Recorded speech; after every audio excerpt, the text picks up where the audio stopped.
आज हम सीखेंगे स्टार डेल्टा स्टार्टर की कंट्रोलिंग। ठीक है, तो इस कंट्रोलिंग किस प्रकार से करता हूं? एक तो होती है 24 वोल्ट डीसी पे, डीसी हो या एसी हो। ठीक है, एक 110 एसी हो या डीसी हो, और एक होती है 220 पे और 415 पे। इस तरह से एन वोल्टेज हम मतलब कॉन्ट्रैक्टर को होल्ड करा सकते हैं। इसमें कॉन्ट्रैक्टर होता है हमारा, रिले देखनी पड़ती है कॉन्ट्रैक्टर पे किस प्रकार से है। जैसे ये कॉन्ट्रैक्टर दिखाऊंगा आपको ना, बाद में देखेंगे कॉन्ट्रैक्टर। अब ये क्या करना है, हमें एक फेस वाले लेना है। ये हमारा एक फेस हो गया, इस फेस को हम लेकर आएंगे OLR पे। इस तरह से हम OLR ले लिया, OLR overload relay. Overload relay हम इसको एनसी पॉइंट पे यूज करते हैं। एनसी पॉइंट अधिकतर होती है 95 नंबर और 96 नंबर वायर पे, और 97 और 98 होता है एनओ का। ये एनओ होता है या एनसी होता है, तो हम एनसी को यूज करते हैं। ठीक है, इसको यूज किया। इसको यूज करने के बाद में हम लेंगे इसको एनसी पुश बटन पे, एनसी पुश बटन,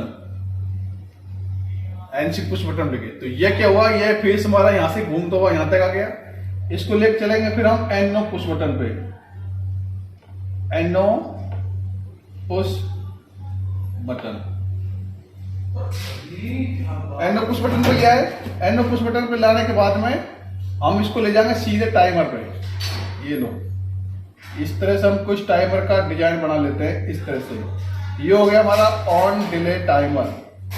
आपसे पूछा जा सकता है इंटरव्यू में कि कौन सा टाइमर होता है, on delay timer. On delay timer से क्या होता है, जब तक हमारा टाइमिंग होता है तब तक ये 1.NC होता है। टाइमिंग होने के बाद में ये NC NO हो जाता है, और NO है जो NC हो जाता है। ठीक है, अब क्या करते हैं हम, यहां से इसी फेस को, यहां से NO के सामने से यहां से इसको ले लेंगे। इस तरह से, इस तरह से ले लिया। अब इसको उठाएंगे हम, यहां पे इसको उठाया, इसको उठाया हमने टाइमर की NC से, टाइमर NC, यानी कि ये टाइमर के NC से घूमते हुए सीधा यहां तक आ गया।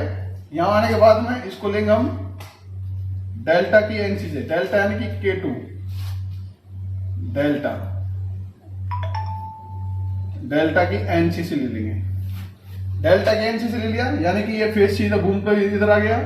यहां आने के बाद में इसको दे देंगे हम स्टार कॉन्ट्रैक्टर पे, स्टार यानी कि K3। ठीक है, इतना हो गया।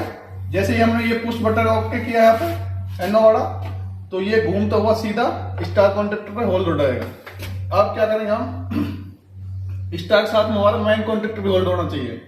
तो मेन होल्ड होने के लिए इसको देंगे हम एनओ के K3 से, यानी कि अगर हमारा स्टार होल्ड नहीं हुआ और मैन होल्ड हो गया तो मोटर अपनी जल जाएगी। इसलिए इसकी कंट्रोलिंग सेफ्टी के लिए प्रोटेक्शन दे दिया यहाँ पे।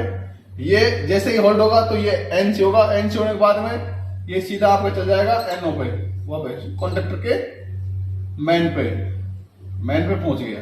ठीक है, मैन पे पहुंच गया। इस ये होल्ड होने के बाद में ये होल्ड हो गया। अब हमें क्या करना है, डेल्टा, डेल्टा यूज करनी है। डेल्टा यूज किस प्रकार से करेंगे हम, टाइमर का NO लेंगे, टाइमर का NO। ठीक है, टाइमर का NO लेने के बाद में सेफ्टी के लिए क्या करेंगे, NC लेंगे। किसकी, इसकी K3 की, स्टार की NC ले ली।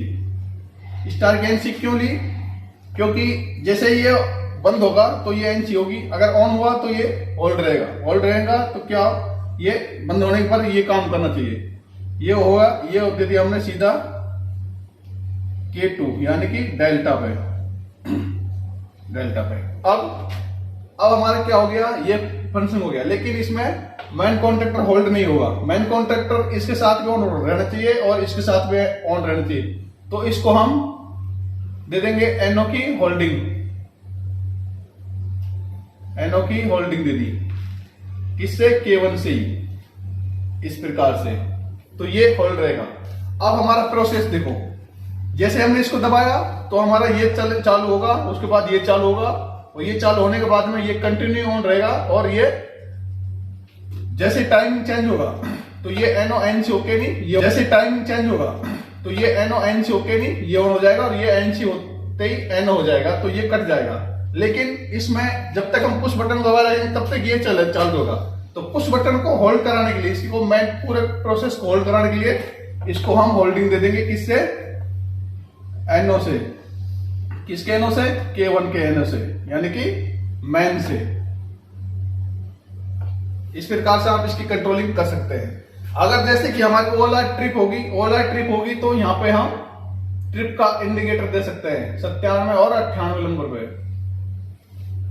इस प्रकार से हम स्टार डेल्टा कंट्रोलिंग कर सकते हैं। बाकी ये और इंडिकेटर जोड़ना हो आपको, जैसे कि स्टॉप का जोड़ना हो इंडिकेटर, रनिंग का जोड़ना हो इंडिकेटर, और ट्रिप का जोड़ना हो इंडिकेटर, तो इनमें K2 और K1 से कंट्रोलिंग और NO 97 98 नंबर से कर सकते हैं। इस प्रकार से हम कंट्रोलिंग करते हैं।